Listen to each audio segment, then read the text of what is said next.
Visit Wolfgang von Sprinkletoe's Pyrotechnics for all your fireworks and other assorted fire-based entertainment devices. Choose from the world-famous Sprinkletoe's explosive badger, or from a wide range of rockets, blinkers, flares, mortars, bangers, squibs, comets, candles, shells, sparklers, flashes, bombs, busters, and glow sticks. I heartily recommend that you frequent this establishment, as Mr. von Sprinkletoes owes me money after a rather large wager involving a garbletoad and one of Mrs. Cockle's left-handed knee breeches. I'd very much like him to pay me back, but his business is not doing well after he accidentally blew up Lord Mucklejoy's privy on New Year's Eve.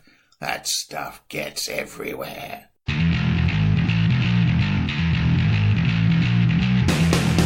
Hello, welcome to Morris's unofficial tabletop RPG talk. I am your mildly hungover host, Russ, aka Morris, and with me is my sleepy yet well-travelled co-presenter, Peter Coffey from the Southampton Guild of Roleplayers, calling in as part of my China trip from the fantastic and most European city in the whole of China, Shanghai. Yeah, I'd just like to explain that we're not podcasting at the usual time this week. No. We're podcasting a day late for two reasons.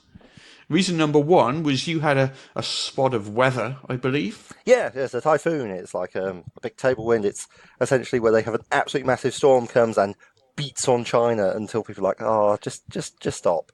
And I was on a train. It was bad, very bad. Not suitable for podcasting. Yes? Yeah, and I had my 8th wedding anniversary. No! So my wife had taken the day off work, and I felt it might be a little inopportune to start recording a sort of 2.5 hour podcast session halfway through it. Yes. The trick staying married. Don't do a podcast in the middle of your wedding anniversary. Yeah. Exactly. So yeah, we're recording on Tuesday morning rather than Monday afternoon. Speak for yourself, mate. I'm recording on Tuesday night. Fair enough. The mysteries of time travel. Yeah, so Russ. It's been a long week. What's caught your eye? Do you mind if I'm mildly indulgent on this one? Oh, you're going to indulge yourself? Well, if it entertains the listeners at home, then Daryl may allow it. So we got the go-ahead last week from Rebellion to talk about Judge Dredd on podcasts. Finally. We can talk about Judge Dredd? We could talk about Judge Dredd. There's a couple of things we can't talk about, with you? But we can talk about basically the products and stuff like that. So I just thought maybe I could just, like, for my what's caught my eye, just give a brief update of where we are. Yes, by all means. Tell me more about Judge Dredd and the 2018 role-playing game. Okay. I'm super interested. We have finished the core rulebook. Yes. It's a lovely hardcover book. We have finished the limited edition special cover core rulebook. We have finished the Robot Wars, which is a sort of 100+ page. It's like it's sourcebook stroke adventure combined into one, basically. So that takes the first bit of an adventure. Good times. Yeah. So the first major Judge Dredd story arc was the Robot Wars. Okay. So we've got that in there as an adventure, plus expanded rules for robot player characters, big sort of background on the Robot Wars, and information on a whole bunch of other sort of early Judge Dredd case files. Mm-hmm. That sounds amazing. And finally, we've also finished the GM screen, which is bloody gorgeous, I must say. Oh, yes, because obviously enjoying my superior position as a person who gets like have a sneaky peek inside your house every so often. Hello! Yes, you have seen these things. Yeah. I have seen these. I've been dying to talk about them because, like I said, I really like that Judge Dredd rulebook. It could virtually be a coffee table book. It's like full of fantastic 2000 AD art.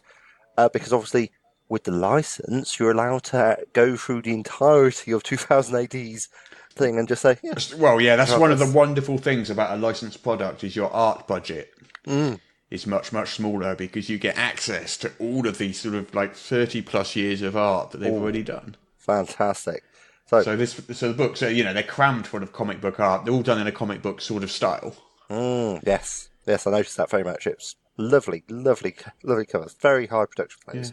So I figure what we'll probably do is a proper episode on it sometime soon. I'm going to see if we can get maybe one or two of the other writers to come on. That'd be amazing. I'd love to talk have a to sort it. of I don't know how our setup will handle sort of 3 or 4. We'll see how it goes. But yeah, we'll do a proper episode on it. But because people have been sort of writing in and asking, can we, is it time yet? Is it time yet? It is nearly time. What we can't actually tell you quite yet, because we're still waiting for the go-ahead on that, is exactly when it will be released and how it will be released. But I mean, we basically know that information. We just need it approved, and then we can tell you exactly what's happening there. But other than that, the book is it's done. We're ready to go. I'm playing it on Thursday nights, in fact, in my game group. I've been for a while now. Yeah. So we did the State of the Empire, which is the adventure in the core rulebook, and then we're sort of 3/4 of the way through the Robot Wars now. Oh, fantastic! That sounds like it's going to be quite good fun. And we got someone already working on Luna 1, which is the second sort of major story arc. That's followed by the Cursed Earth.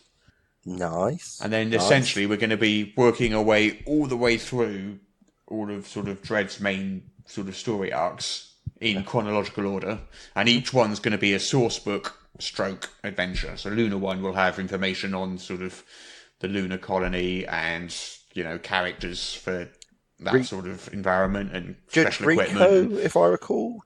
That's a much smaller one. I mean, I think it's literally one comic book issue, so it's not a story arc as such. So we we'll mention that, but we won't have an entire book on it.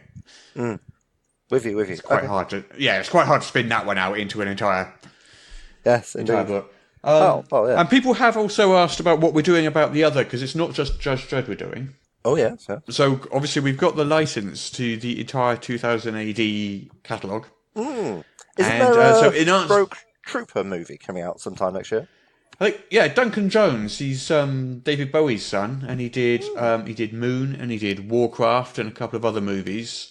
Those are pretty good. Yeah. He announced that he is making a Rogue Trooper movie, There's that Mega City TV show coming in a year or two as well. Fantastic. We shall look forward to that. Yes, that sounds... so that's my little bit of self-indulgence out of the way. We'll delve into that properly in an episode of its own. But what's caught your eye this week, Peter? June.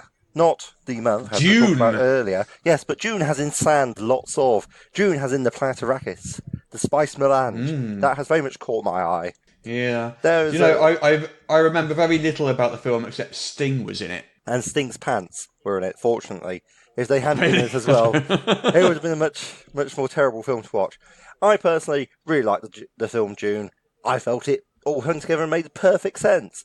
I realise it's a minority opinion, but that's just me. But actually, it's the book itself that is very exciting at the moment, because they're making a Dune role-playing game. There's also going to be a Dune board game. Yes, it's all... the whole 9 yards has come out, and apparently Villeneuve, I want to say Chris Villeneuve or something like that. Put my notes down somewhere, don't have them on me. But but he's going to be making a film, which will be over... He's got probably over about 6 to 8 hours. They're going to try and tell the story of Dune, which will be interesting because it's going to be the third? In one film? 2 films. 2 films, 2 films, 6 hours. 6 to 8 hour film. That's ambitious. The original David Lynch cut was supposed to have been about 8 hours long, so it's not undoable. So who's making this RPG then? I want to say Modiphius, and you would be correct. Oh, okay. It's going to be like this, is it? Okay, yeah. No, I thought that was quite good. And there's a board game being made by people, but I care a lot less about that. I'll be honest. It's nice. Yeah. It's going to be made. I'll probably play it when it comes out. But yeah, I mean, it's like the social and political significance of Dune is not to be underestimated. For instance, first book to win a nebula, as you know. I did not know that. I do now. Oh, well, there you go. It was like one of the first books to win a nebula. And I learnt a thing. It came out in, I want to say, 1967. Have you ever heard of a book called The Silent Spring? I've heard the words. I've not read the book. Oh, well, I have, because it's really good. Thoroughly recommend it. Came out, as I say, I think about 1965, 1967. Lady called Rachel Carson did it. And it's all about the use of DDT and how it affects bird eggs. And you're like, Peter, what possible relevance does that have? Because Dune itself, when you read it with modern eyes, you're like, well, what's the plot going on here? There's Dune, there's like giant sandworms on a planet, there's lots of spice, which is like what people need to live. Obviously, the worms are related. But at that time, there was no idea that the two were related in any way.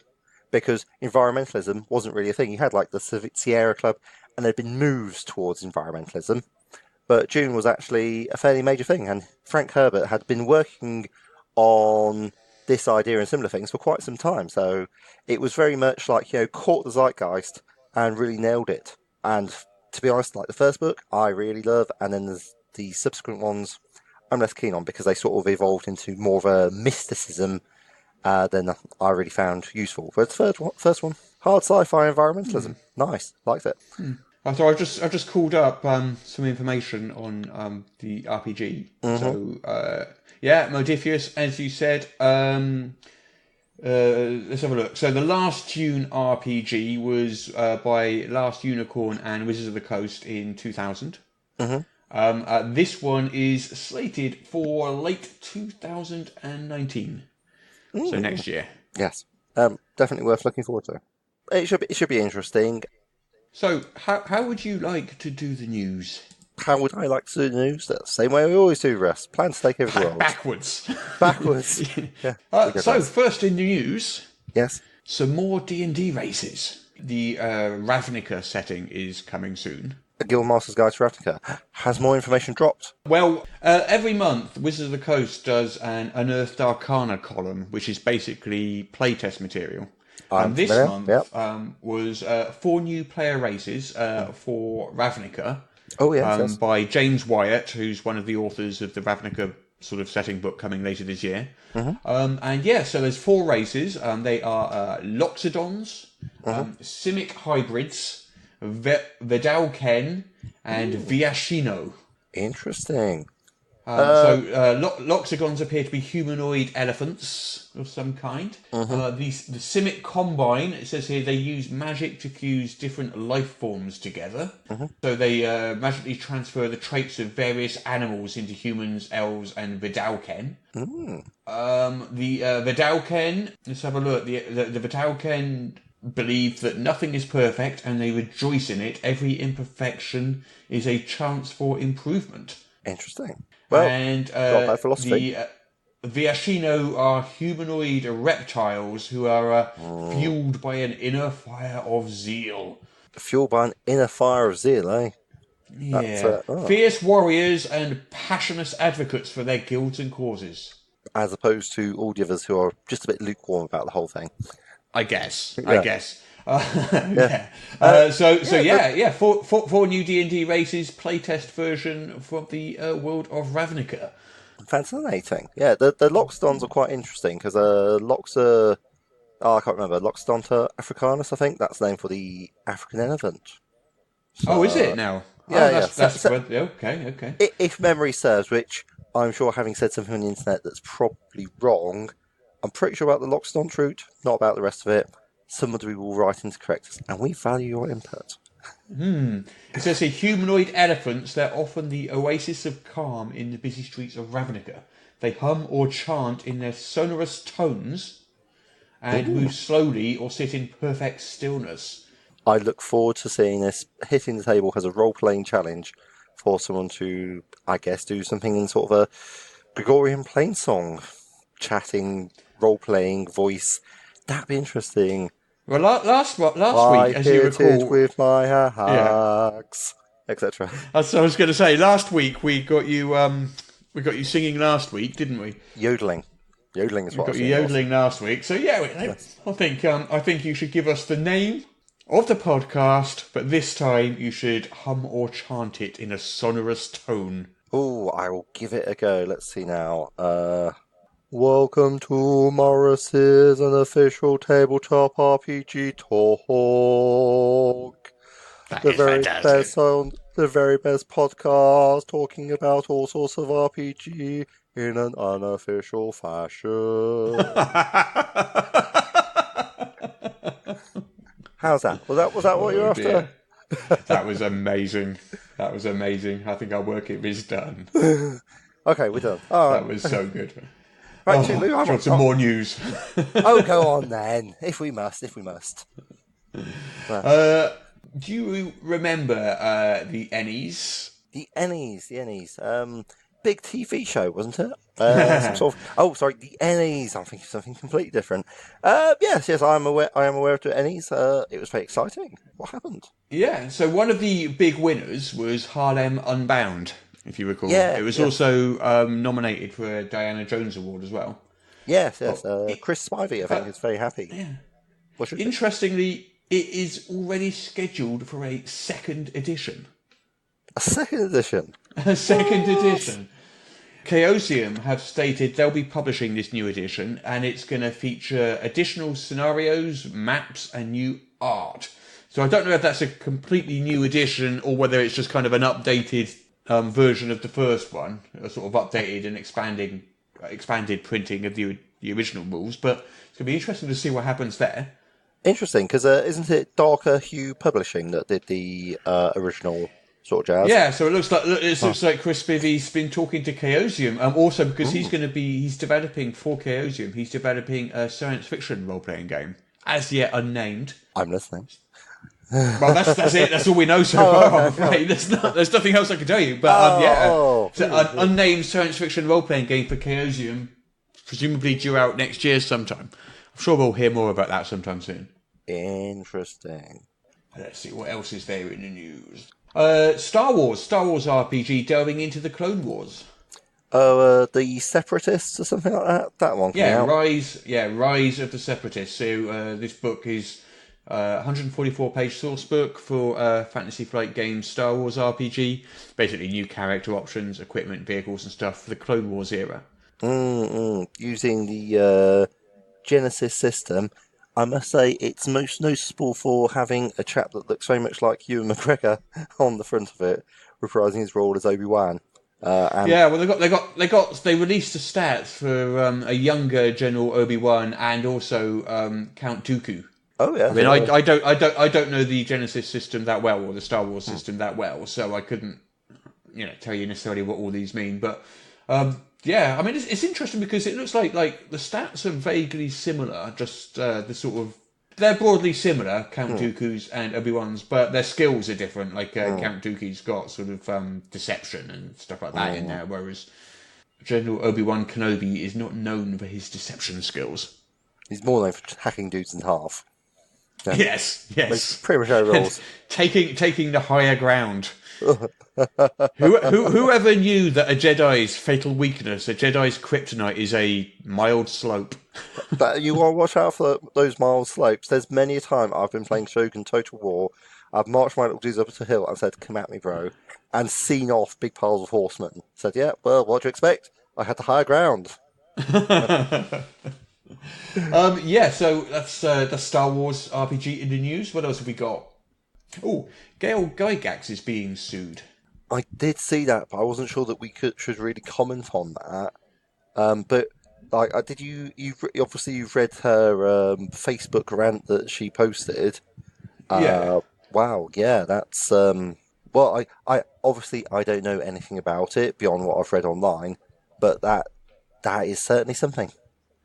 It was back in June. It came out that she was being sued. And I'm not 100% clear on what the actual dispute is, but basically, a movie producer. Yeah. Tom DeSanto? Movie producer called Tom DeSanto, and he produced X-Men and Transformers and stuff like that. Says that they formed a partnership to exploit the brand, being not the D&D brand, but sort of the Gygax brand.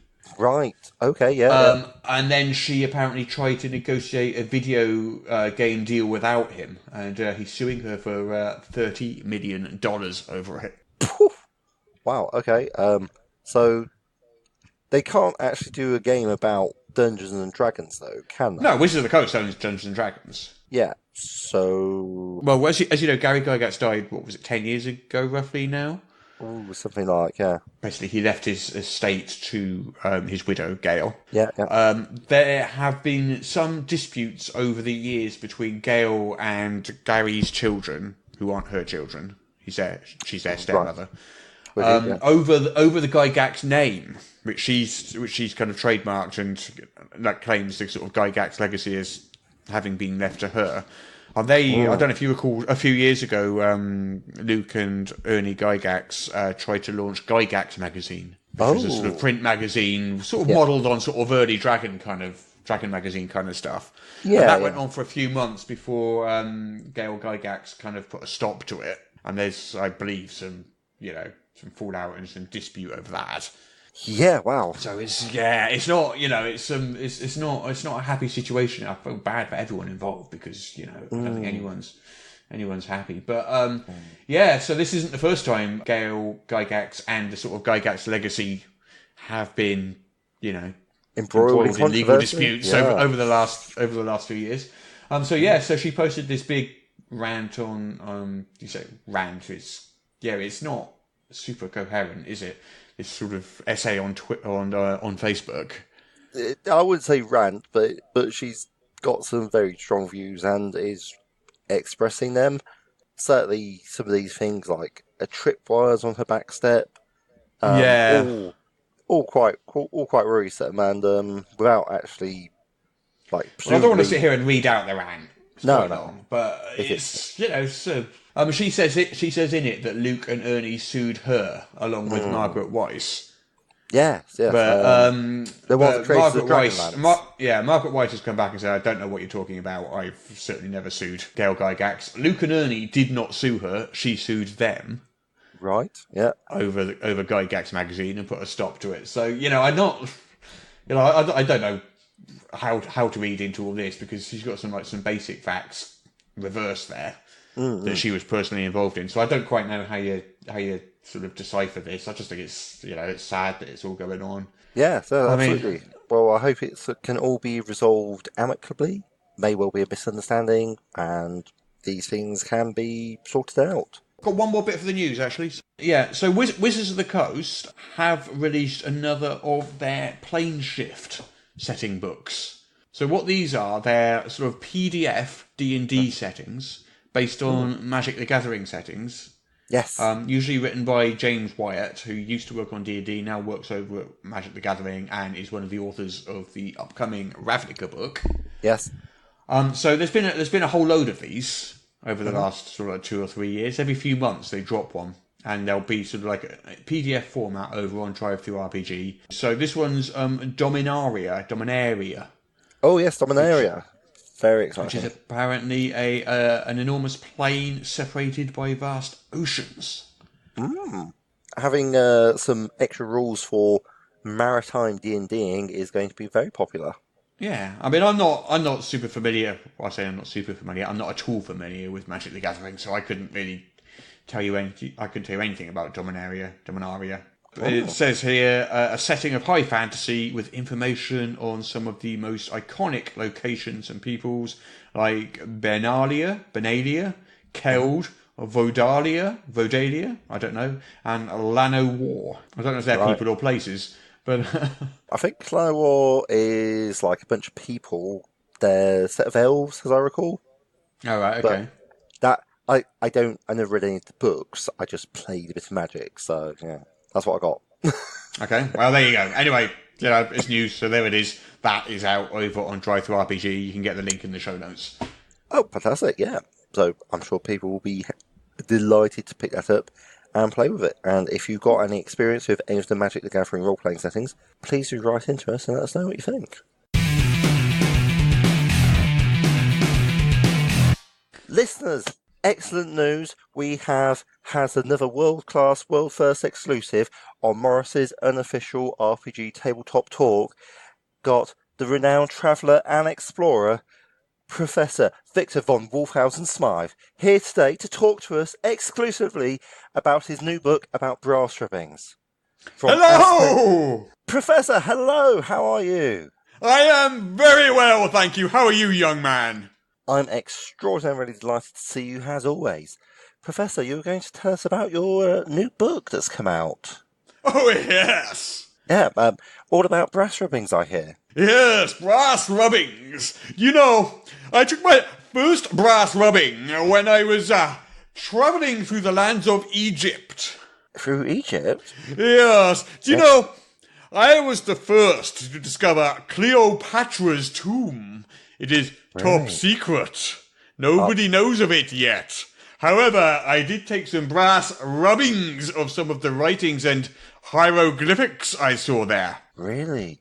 Oh, are those featured in your book? No, it is top secret, as I said. But I can talk about it here on your podcast. I think that might class as telling some people. We've got many listeners. Top people. Yes, are there as many listeners as when I performed my first rock concert? I don't know. When did you perform your first rock concert? And allow me to tell you. It was many years ago, back in the 1970s. I performed at Glastonbury in front of at least 100,000 adoring fans. I performed my greatest hits, you know. That's fascinating, but I'm not really getting the information that we need to tell our listeners about the fascinating stories you have on brass rubbing. Brass rubbings, yes, as you were saying, brass rubbings, yes. I took other brass rubbings too. I have explored many ancient temples. Have I told you about the time I explored the ancient Aztec temples? I don't think you have. No, I discovered some wonderful buried treasures.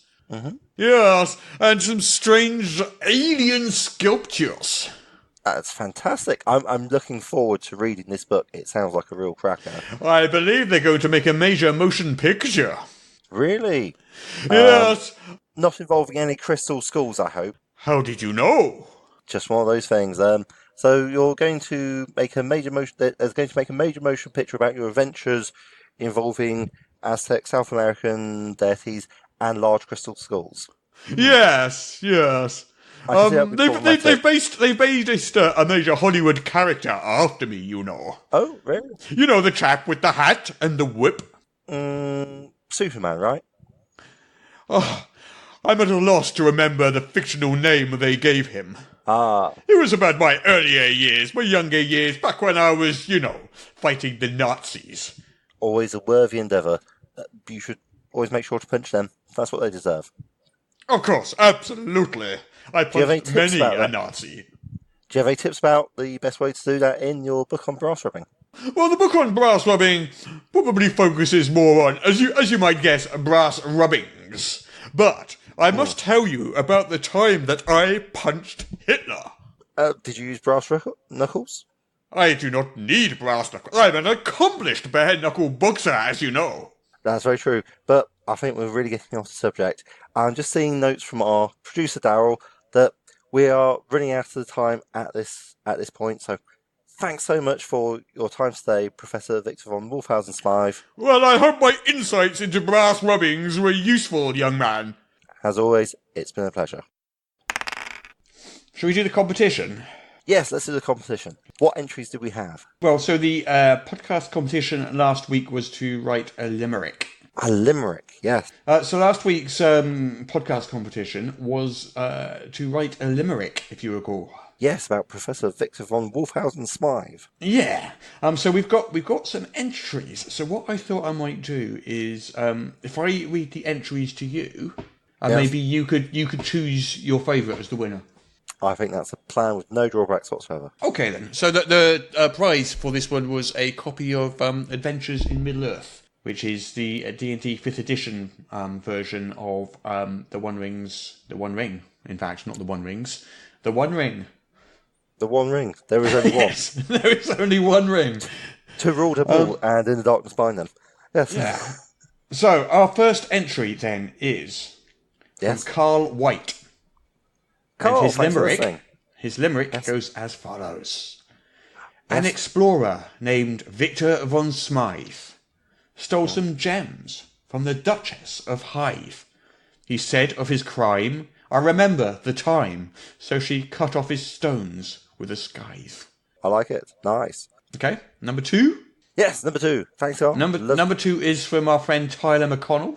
Tyler. Oh, thank you. You're such a champion and a stalwart listener to the show. We really appreciate your loyalty. His limerick is as follows. Whose smile makes the tyrant Tiamat flee? Friend to queens, bards, wizards, and me. Oh, my Ogma, you're dumb. There can be only one. Victor von Wolfhausen Smythe, MD.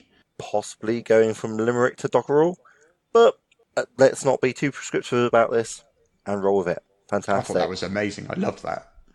Brilliant work, and so well referenced as well. Mike Olsen has the next entry. Mike, thanks for listening. Victor von Wolfhausen Smythe was a man so incredibly lithe that when death first came for him and showed Vic his claim for him, the doctor ducked under his scythe. That's a good one, isn't it? I like that one. That is actually quite solid limerick there. I like that. I like that one. Yeah. And our final one comes from Mark Rosenthal, I think we agreed. Or was it Rosenthal last week? It was Thal, wasn't it? Rosenthal. Rosenthal. Who can say? Possibly Mark when he said it was Rosenthal.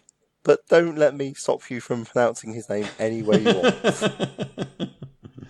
So his entry is... I'm so sorry, Mark. But thanks for listening. Yes, anyway, what's his entry? Dr. Victor von W.S. found himself in a magical mess. To Elminster he taught a few spells that he thought couldn't possibly cause such distress. Nice. Ooh, there you go. That's our 4 entries. Which one do you like? All strong contenders. Let's go with number 4 because I liked the use of Professor von W.S. Okay, so Mark Rosenthal, you have won this week's competition, and I will be sending your copy of Adventure in Middle-earth straight out to you. Huzzah! Well, Well done, Mark. I will also announce exclusively here on this podcast that all of those limericks are canon. It's true. They all happened. Yep.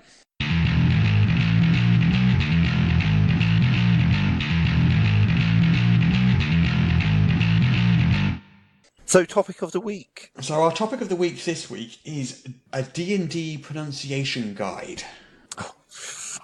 Yay! D&D Pronunciation, guys. What? I hadn't hoped you totally forgot about that. What fun. That's what I said. Absolutely. Well, I'd like to say fun. before we do this, because I know some Oh, people for fun's sake. some people can get a bit het up about this sort of stuff. About the correct pronunciation of, say, their names. Well, that too, but And D&D names, obviously. yeah. I mean, some people may disagree. That's fine. Some people may get on their high horse about how, language is descriptive, not prescriptive. That's fine. Whatever. I agree. However, I am, we're going to have a look at how some of these words, traditionally said. If you want to say them a different way, that's fine. You don't have to write in and tell us. We understand that people pronounce things in different ways. We understand that language changes. We know all this. We're still going to go through some of the more traditional ways that these words tend to usually be said.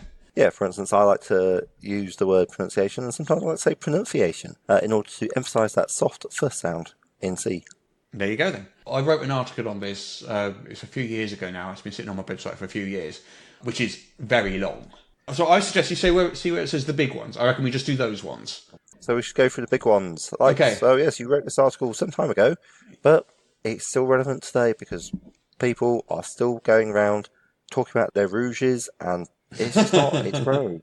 It's Well, rogue. rouges is a really common misspelling of rogue, isn't it, online? Yes, it is. And unless, but then again, Robin Hood did have Will Scarlet as part of his band. And if that wasn't a rouge rogue, then I don't know what would I be. guess he must have been, yeah. Okay, so the first one, the first pronunciation is one that I think is very, very, very common, and that is coup de grace. Coup de grace.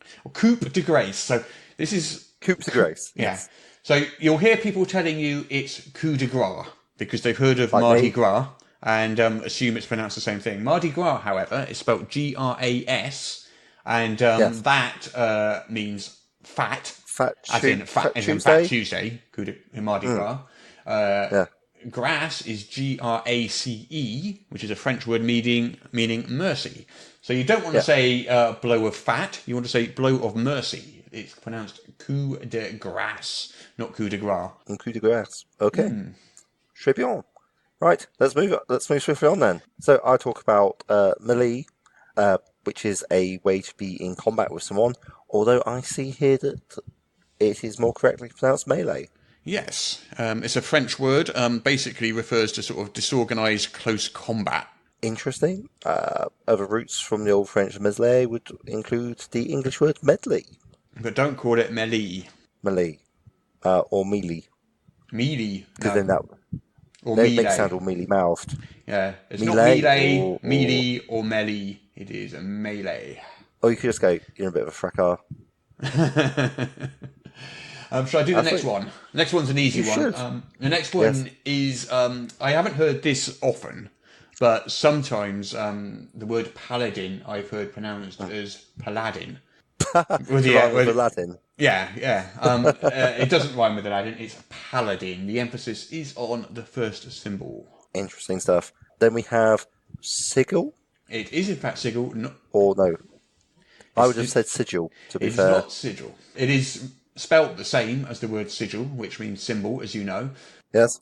But author David Zeb Cook, who initially came up with the name, says basically he originally mispronounced the word sigil as sigil, and as a sort of little in-joke at his expense, the Planescape city, instead of being called Sigil, its official name is Sickle. Sigil. Right. There's a little in-joke at Dave Cook's expense. I see, yes. The next one, Blackard. Spelt Blackard, and you might have heard this as sort of prestige classes in sort of 3rd edition D&D, and it comes up in various kind of different ways in various role-playing games. But it's not actually pronounced Blackguard, it's pronounced Blackard. It's a sort of oldie word, real word. Well, yeah, I imagine it was probably pronounced something like Blackguard initially, but over sufficient time it's like had linguistic messing around, so it's become Blackguard. It means a thoroughly in-principled person, a scoundrel, or a foul-mouthed person. Next is a big one. Next is a contentious one. Next is one that has formed many, many arguments over the years. Do you want to handle it?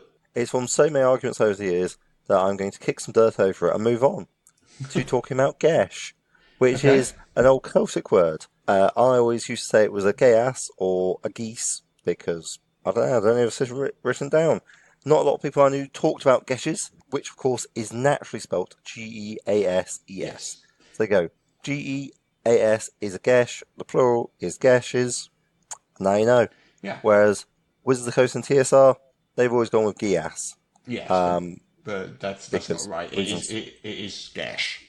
And I see the next one coming up. If you I'm going to do the one that you didn't dare. It's not so much I didn't dare do it. It's more that I'm just so thoroughly sick of the. Well, look, if you want to get involved in that is. No, I'm gonna solve it right now.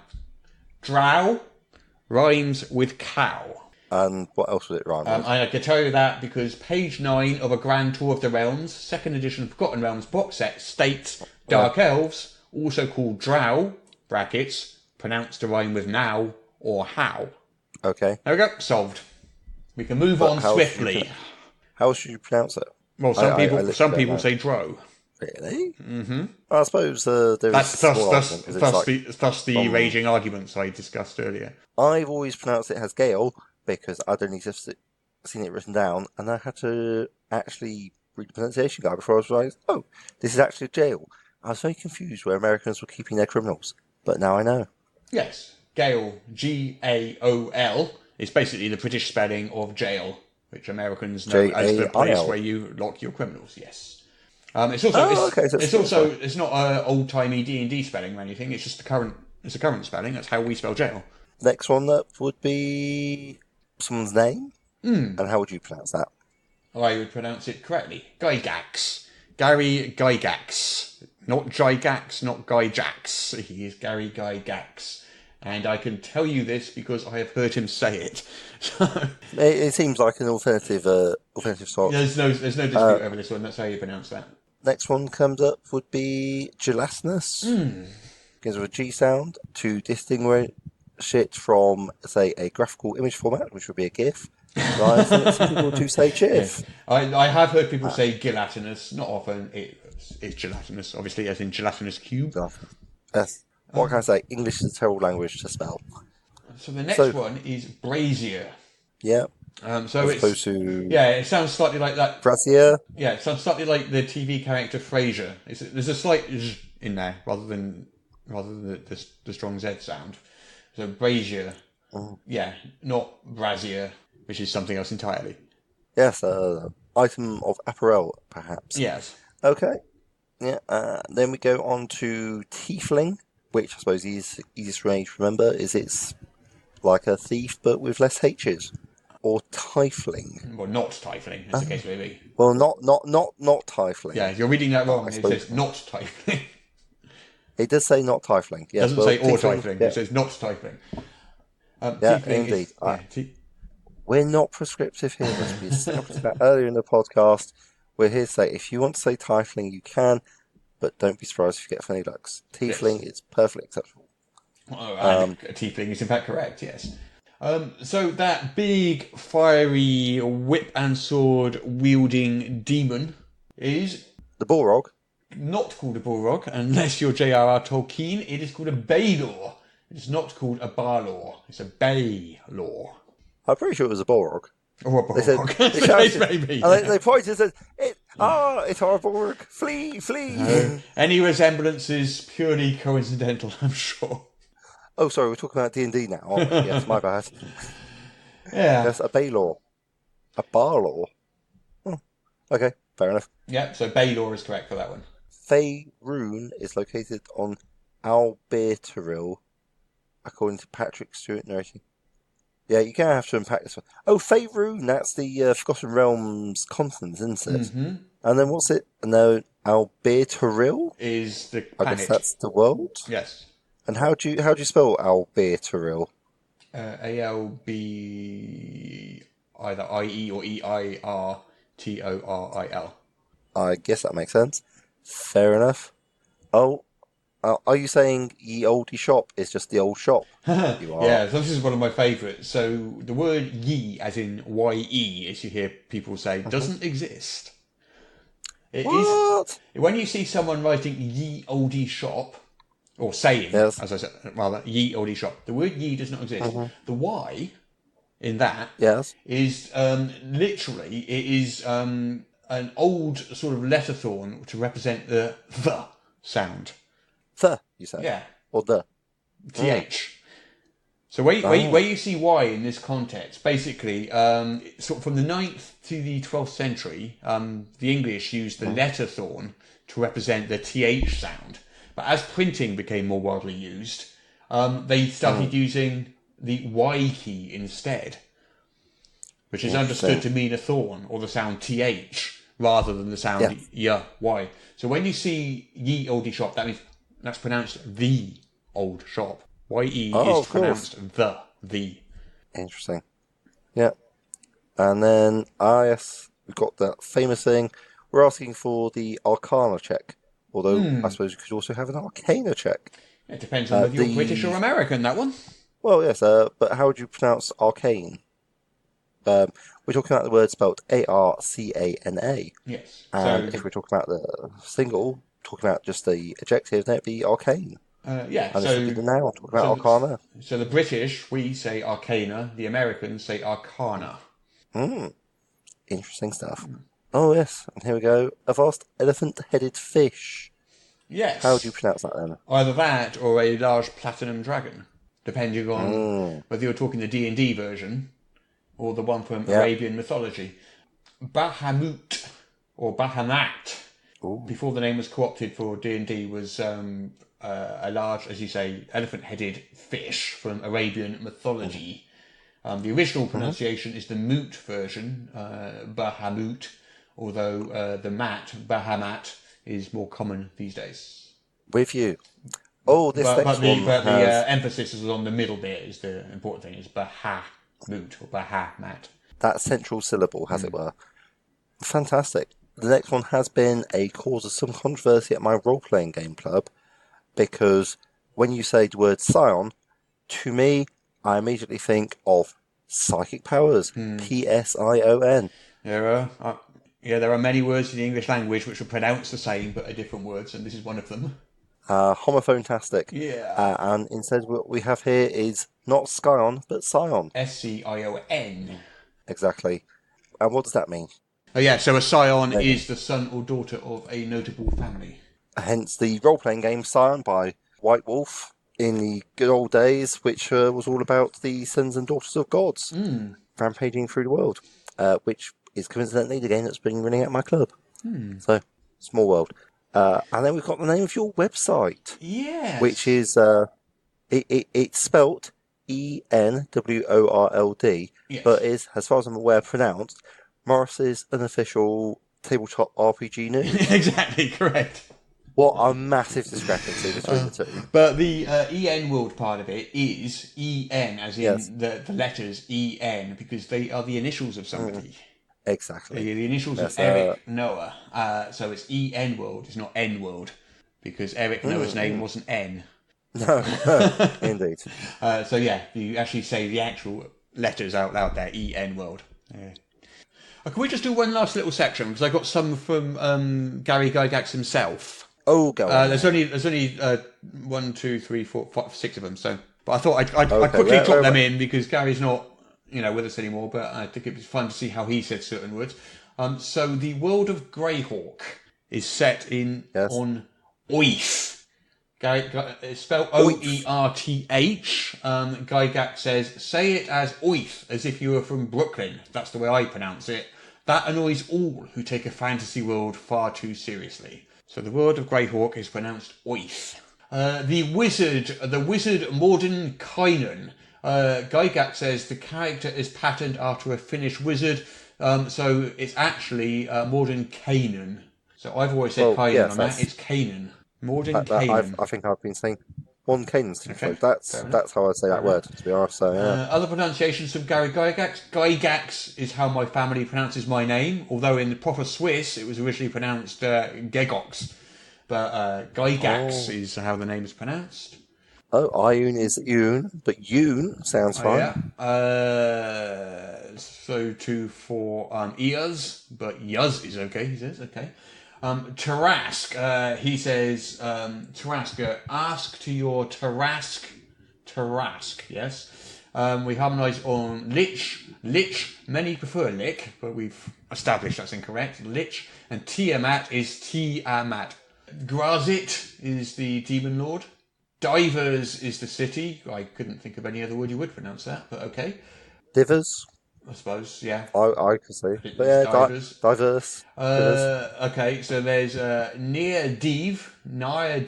I don't actually, with a punning near dive. Okay, so NIRDIV, he says sounds like near dive.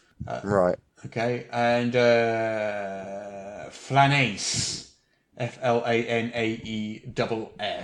is Flanace. Yeah. Okay. See. Oh, and then we've got like Acerak, yeah, Aurora Borealis. Acerarak, yeah. Aurora Borealis. Well, if you want to hear more of those though, there is the D&D Pronunciation Guide on my website. We'll put that in the show notes, and I warn you, it is long. There's a lot of words. It definitely sounds fascinating.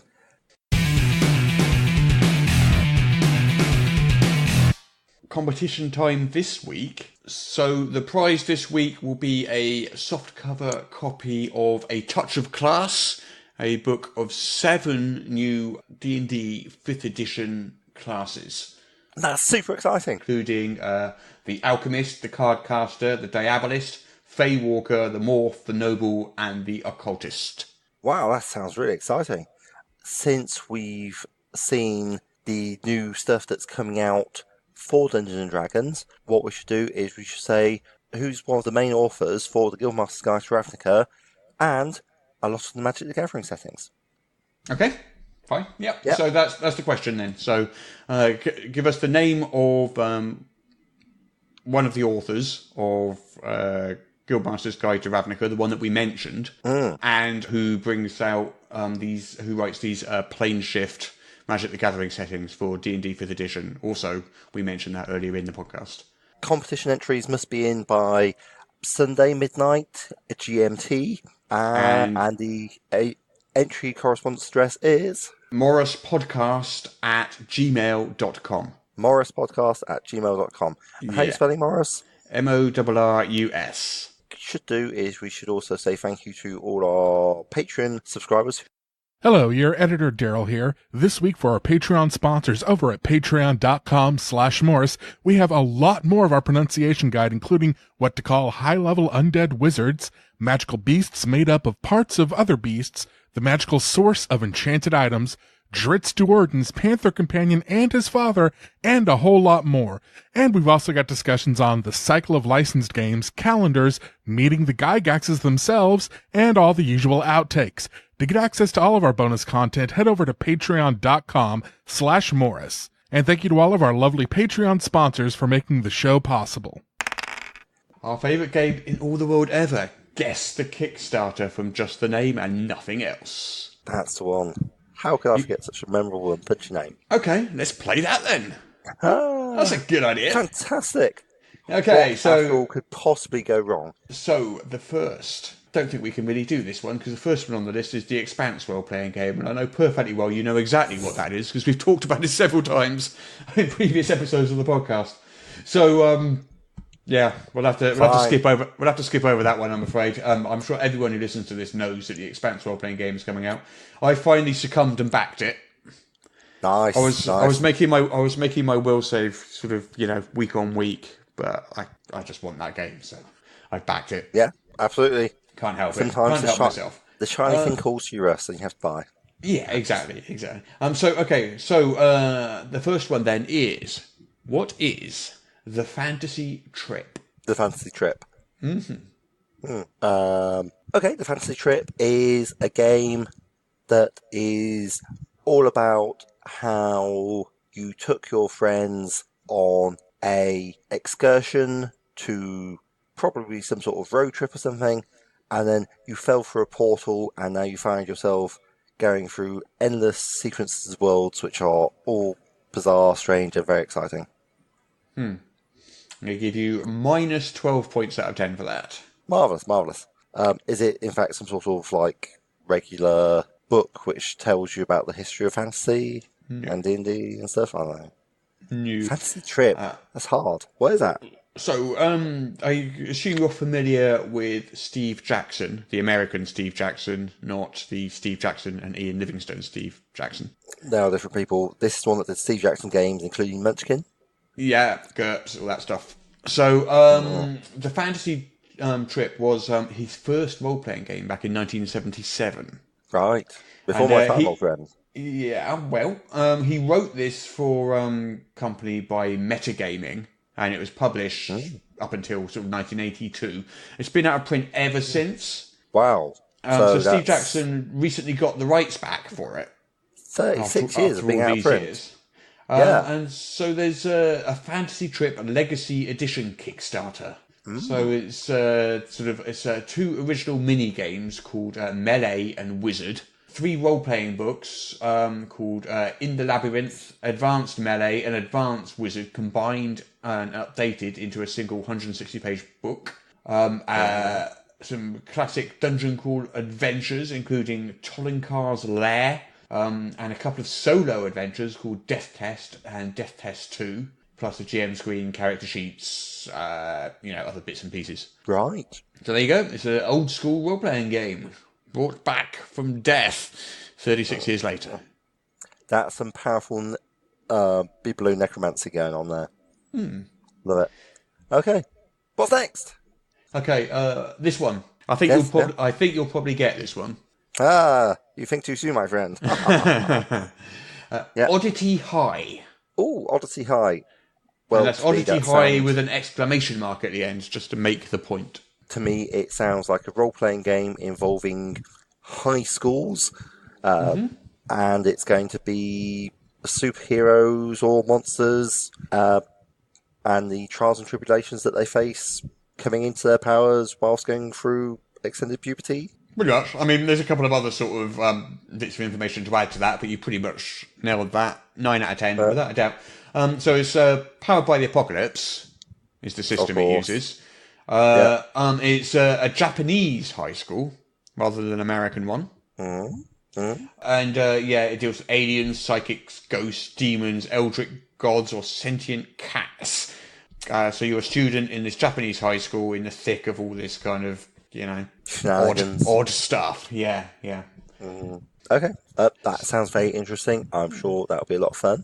So this one is Cthulhu Mythos Cultist Badges. Well, I'm going to guess that there's some sort of badges, Yes. potentially for your cultists around town who wishes to identify themselves to their fellow cultists, and they now have the opportunity to wear these snappy brass, maybe enamelled pins that they can wear just so that other cultists can see them and say, yeah, you're in the right cult, my friend.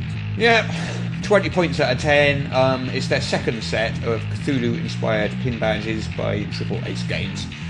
Not a lot else to say about them, really. You've nailed it. Oh, the Savage Worlds people. Nice. Triple Ace. Oh, I guess that's it for our favourite game in all the world. They also had...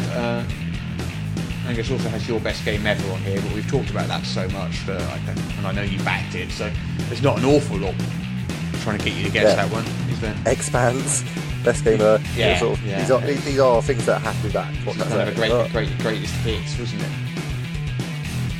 Does that mean, Russ, that we've reached the end of our podcast? I think we have, Peter. I think we have finally reached the end of our podcast. We'll see, we've been talking for over 2 hours now, and when Daryl turns it into something that's vaguely listened to coherent, that's a good word, it's going to be under an hour. That just to our listeners, that just tells you just how much how much work goes into turning sort of 2.5 hours worth of speaking down into sort of like a good sort of 50 minutes to an hour's worth of coherent podcast listening. Gibbering, babble, it's all good. Yeah. So shall we sign off then? Let's do that. Well, thank you everybody as always for listening. This is goodbye from me, Morrus, who you can find on Twitter at Morrus. And it's goodbye from me, Peter Coffey, at Southampton Guild Roleplayers, at southampton.guild@gmail.com. Goodbye, and until next week. Bye.